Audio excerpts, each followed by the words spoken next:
You know the vibes. Welcome back to another episode of the Hoop Genius podcast presented by NBA 2K23. Mo, BJ, once again, how was your weekend? Come on, Mo, you give me another choice. I'm gonna find a way. I'm gonna find a way. BJ Armstrong rocking the BJ Armstrong t-shirt as well. Is that what we're seeing? Yeah, I'm gonna find a way, Bo. You know, I'm gonna get to the love no matter what. I'm gonna get there. You know what I mean? Some days it might be a little tougher than others, but you know what? I'm gonna find a way. It's all love. All love. Well, the whole of the UK had a day off. They had a national bank holiday. That's what they call it over here, with the funeral of the Queen and all that kind of stuff going on, which we are not going to talk about. But instead, we are going to talk about the NBA, as we love to do. And before I say that, make sure you click the link in our description to get your hands on a copy of NBA 2K23. Because, BJ, we've talked a lot about the new CBA. If you guys at home don't know, the CBA is the collective bargaining agreement that is signed between the owners and the Players Association that basically allows the NBA to run. And December the 15th is the mutual opt-out date looming for the NBA and the Players Association for their current agreement, which means both sides can opt out and renegotiate. So a report has just come out about some of the points that will be renegotiated in the next one. BJ, if you had to have a think about some of the things that might be changing in the CBA, given your expertise, what do you think would be changing in ahead of the next collective bargaining agreement, the way that contracts and other deals are agreed between the players and the teams? I think a couple of things stand out to me, Mo. One is the length of contracts. You can see players, in particular star players, are beginning to take shorter length or at least demanding that they have shorter length contracts. Some say they do this to keep the teams honest. For various reasons, they're doing this. So I think that will be a thing of topic for both sides. Second, I think the age limit, when you can come into the NBA, will be another thing that will be, I think there will be a lot of interest, for teams, executives, players, because I think it will do two things. One, it will potentially boost their G League experience or what they consider minor league basketball.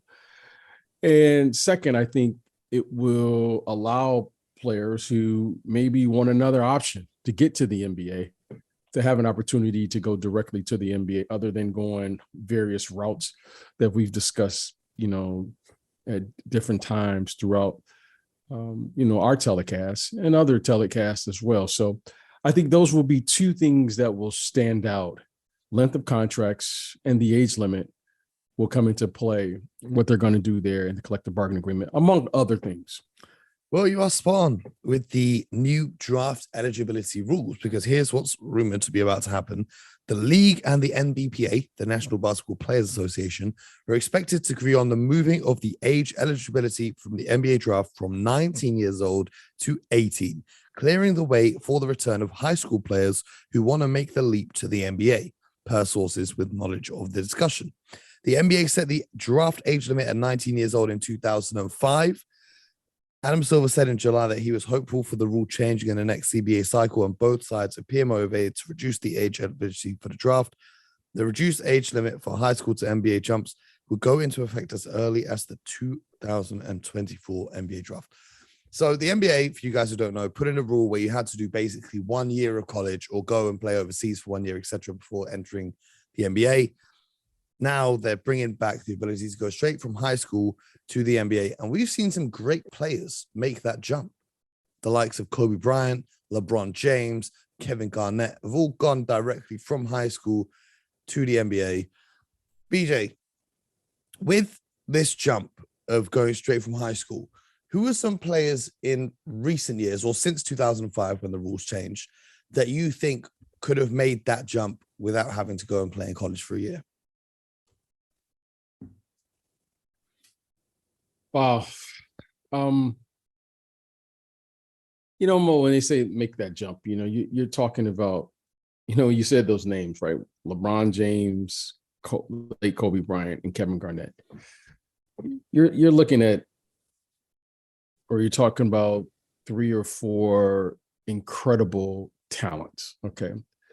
You look at, a player like Kevin Durant. Kevin Durant could have done, it didn't matter. A player like Derrick Rose, he could have gone because of their athletic ability.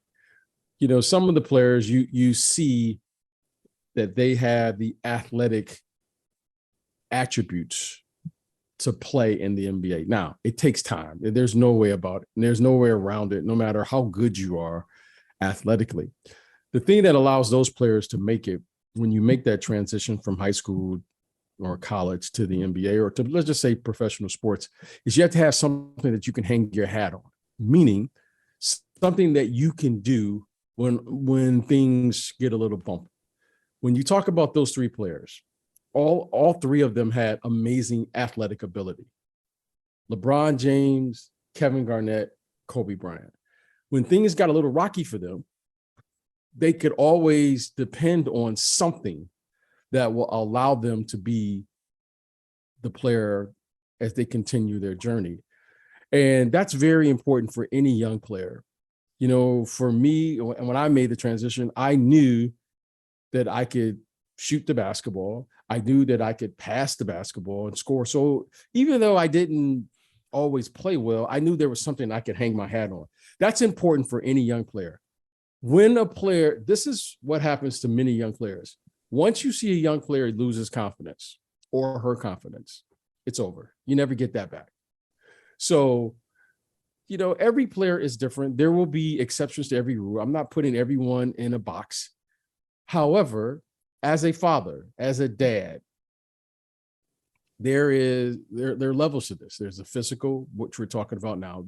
There's emotionally, the mental aspect to this. Well, we can put them in 4 buckets. We can put it mental, spiritual, emotionally, okay, here. And then there's just time that you need to mature in this league. As a father, I would want to give my kids an opportunity to develop.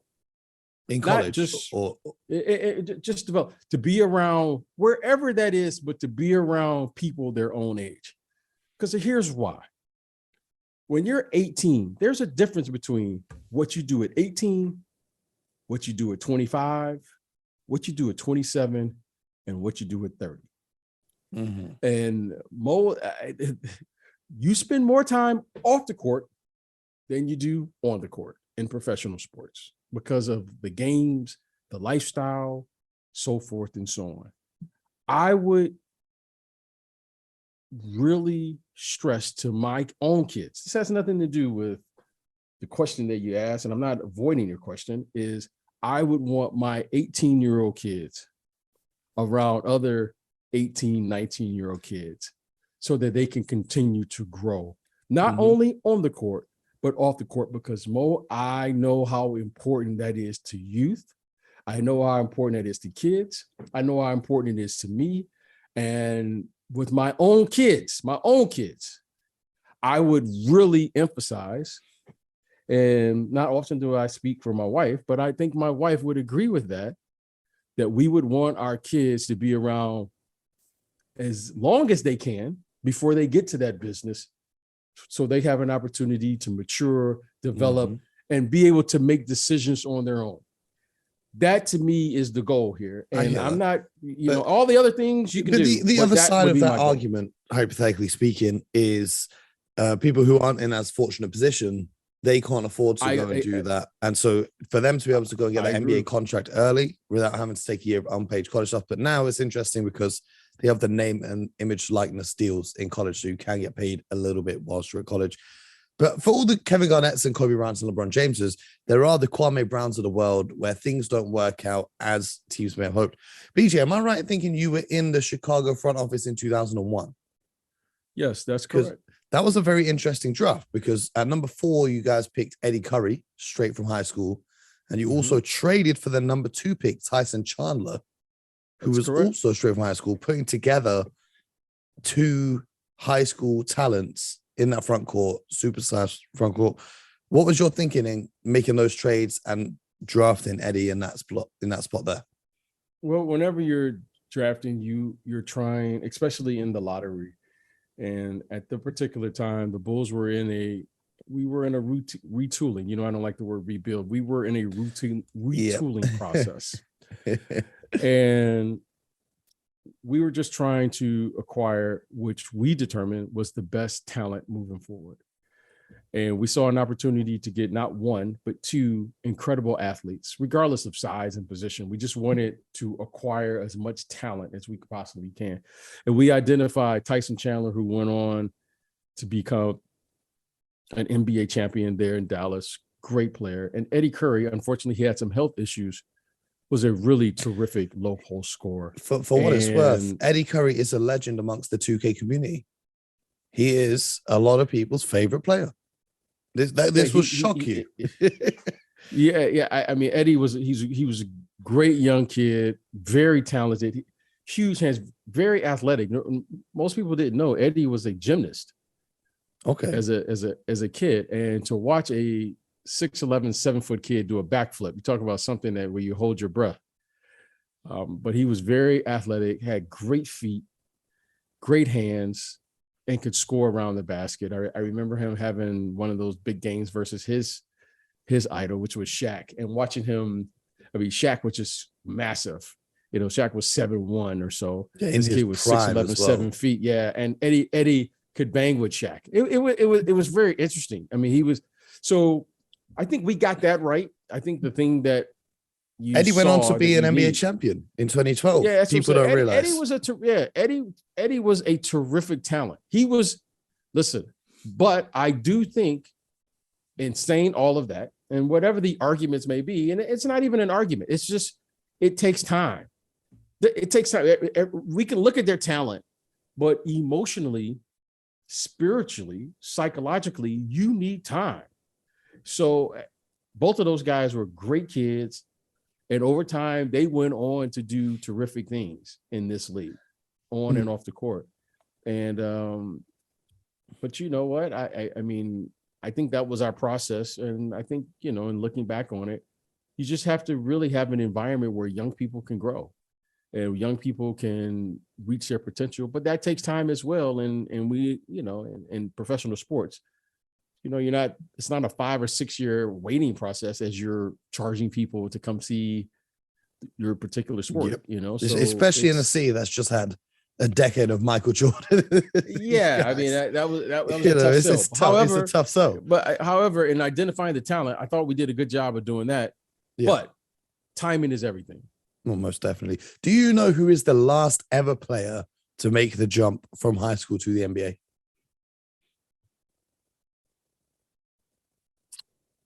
Is it Gerald Green? No, it was the same year that Gerald Green was drafted. It was Amir Johnson. But when you look at the list of players that have made that jump, nearly every single one has had a productive career. Nearly every single one, because I think teams will only take the high school talent if they know that or think that they're a sure thing to be able to have a career in the NBA. You don't see too many busts. That was quite an interesting year of the draft. CJ Miles, Ricky Sanchez, Monte Ellis, Lou Will, Andre Blatch, and Amir Johnson. Gerald Green would have been the year before. I don't know. Dwight Howard also made the jump from high school over. But in the CBA, continuing with that, there is another report that's come out on a new mental health designation on injury report.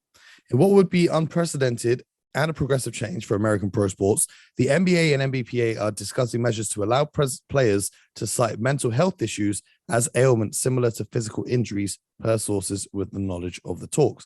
Similar to when players treat external injuries, this new addition would give players the ability to treat their mental health concerns with the same gravity, allowing for things such as seeking second opinions and psychiatric visits.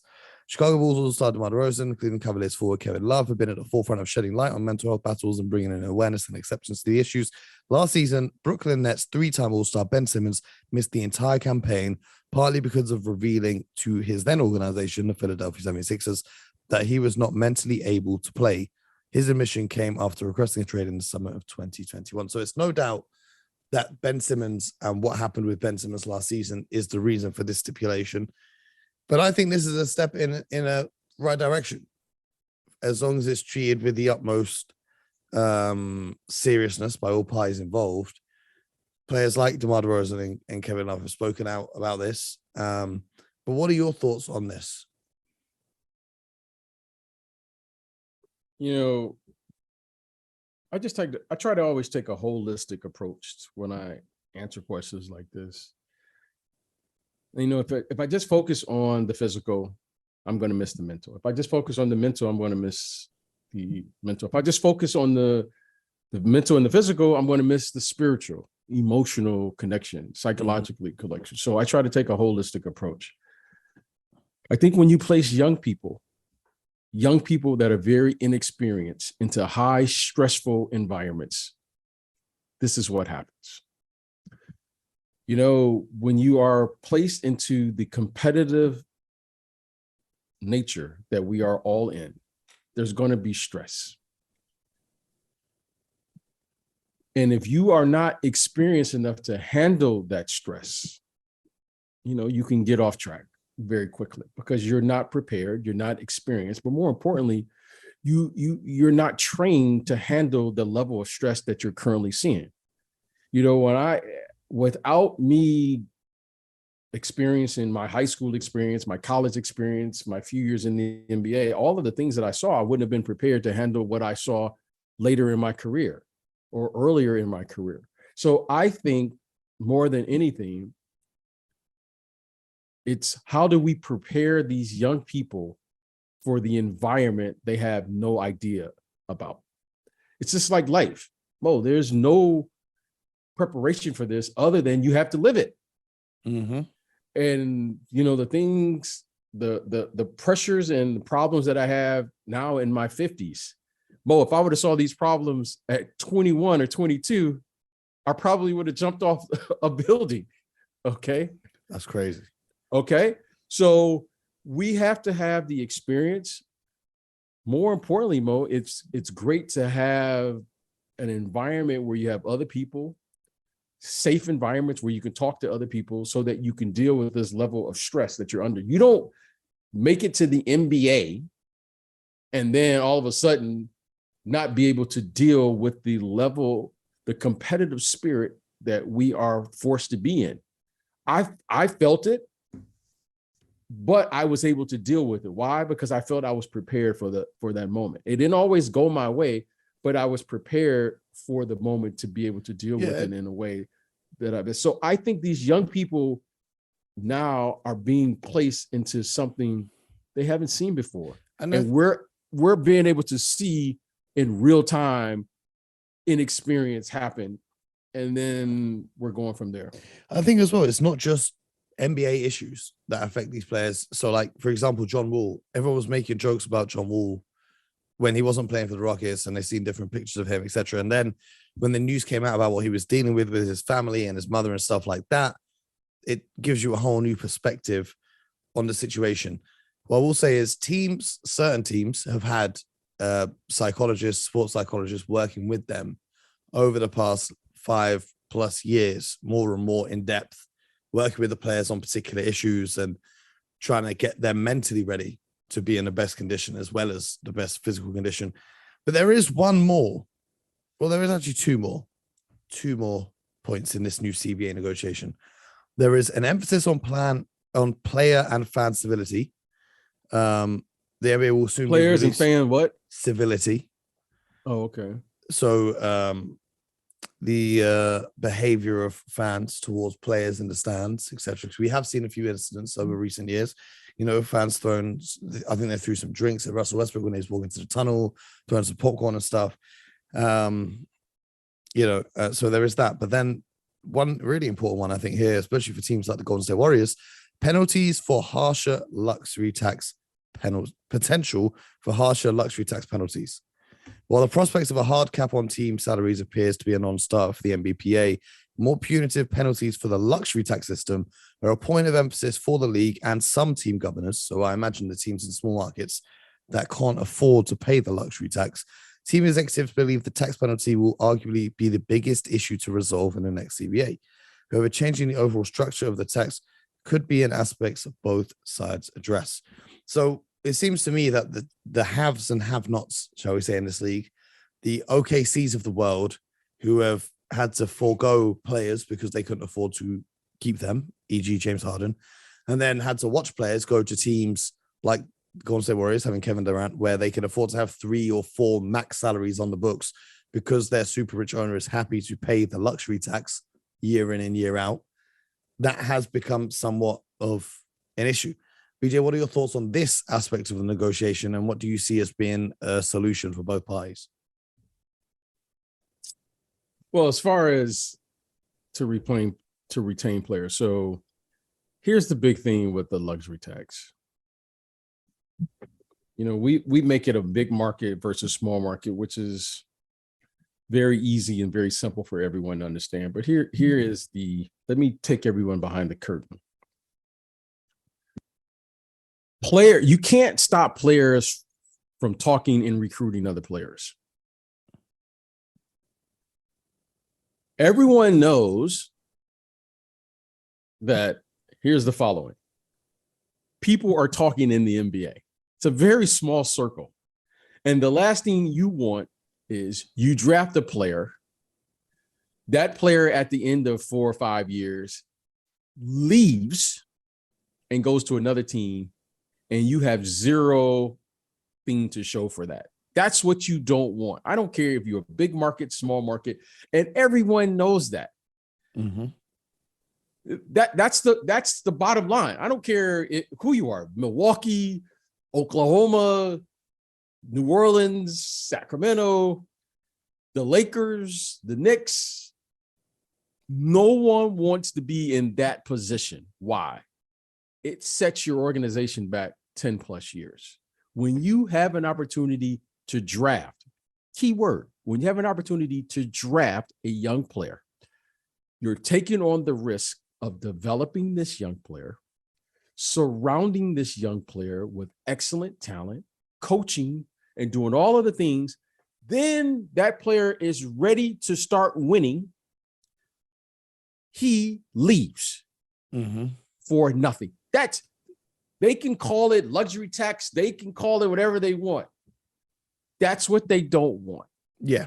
That's just what it is. No return on investment. Yeah. No. Now, the NBA and the governors are trying to impose a rule that will make it as difficult as possible for the players to leave. For instance, if a player does choose to leave, he can't receive. Let me reset. If a player decides to stay with his team, he can have 5 years. Yeah. You got to super max. For the Supermax, then if he just chooses to go to another team, he has 4 years. So they've been trying to figure this out for years. Yeah. To encourage their players, their star players, to stay with the current team and really reward those players. And now we have the issue where we could see a player, for example, Bradley Beal, staying with the Washington Wizards his whole career, and now he signed the Supermax deal, probably what will be the biggest deal of his career. There's nothing stopping him from demanding a trade a year into that deal being signed. So, no, you're absolutely right. And here's the thing. The players have shown, because reason and logic will say, Mo, if we can get $100 million on this side of the street, we're going to take that other than $70 million over here. That's a $30 million difference. The players are like, I don't care about the $30 million. I'm going over here. And you're like, what? So now the owners are saying, well, if the players don't value money, I know that the governors do. Well, the other thing as well is it's not exactly a level playing field. For example, if you're a player like a LeBron James in Cleveland and you pay tax on your salary in Cleveland and you have the option to go to Miami where there is no state income tax in Florida, the difference in re-signing may be may be wiped out by them not having to pay tax. That 30 million difference between 170, if we're using round numbers, for example's sake, there are instances like that because certain teams have an advantage when it comes into the fold of all those little financial things. Yeah, I mean, it's fun. It's fun to talk about LeBron James, but here is what I asked: how many how many LeBron Jameses are there? There's only one. Yeah. There's only one. It's fun to talk about Michael Jordan. It's fun to talk about those players because we all dream of being those players. Reality is they're one of one. That's just what it is. Yeah. So what LeBron James doesn't affect me. What Michael Jordan or those high elite players, I'll never know what that's like. And that's 99% of us. Here's the answer your question.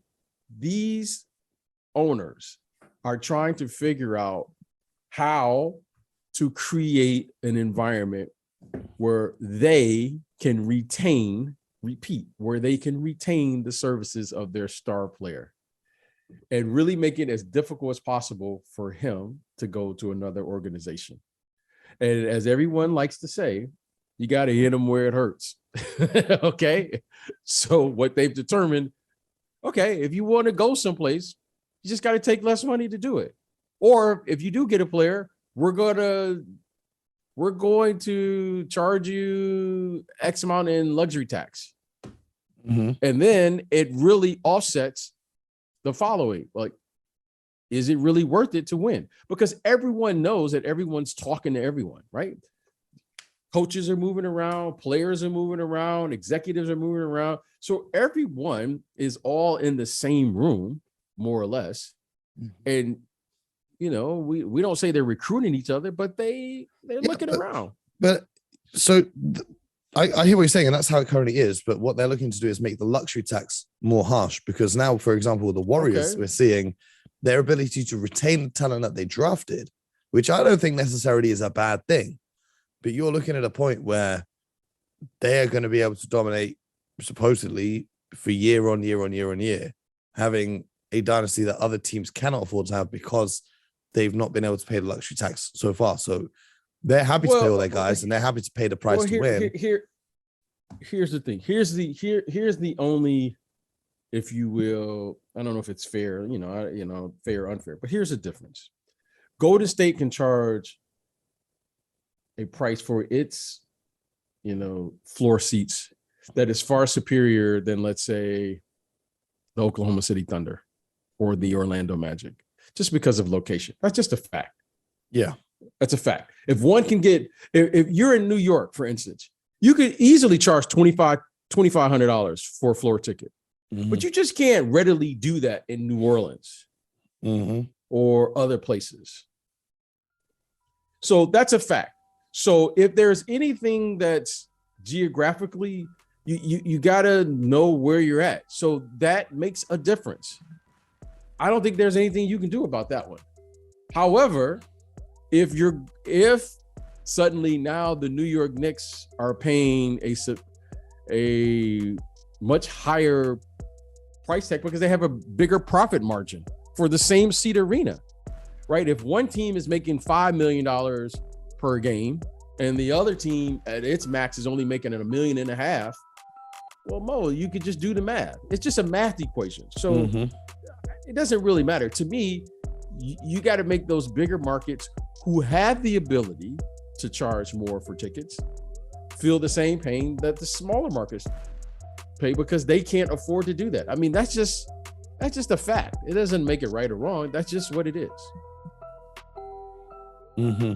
I hear it. So that's some of the topics that's going to be coming up in the new CBA. No doubt there'll be more news unfolding. And as the news does unfold, you guys have got to be right here listening to the Hoop Genius podcast. We've got to get back to it. We were running through all 30 teams and breaking down their off seasons. We had to take a little break because stuff started happening, a few trades, a bit of news like this. We will be getting back to that. So make sure you have subscribed because your favorite team is coming soon. If you haven't heard your favorite team yet, check out the previous episodes. And just stay locked in. We've got a lot coming. The season is now 30 days away. In 30 days from now, BJ, we will be talking about opening night of the NBA season. Unbelievable, bro. Unbelievable. It's been a long time. We're almost there. The marathon continues. The season's almost upon us. I can't wait. So you guys are home. Appreciate you all for listening. Have a great day and make sure you get buckets.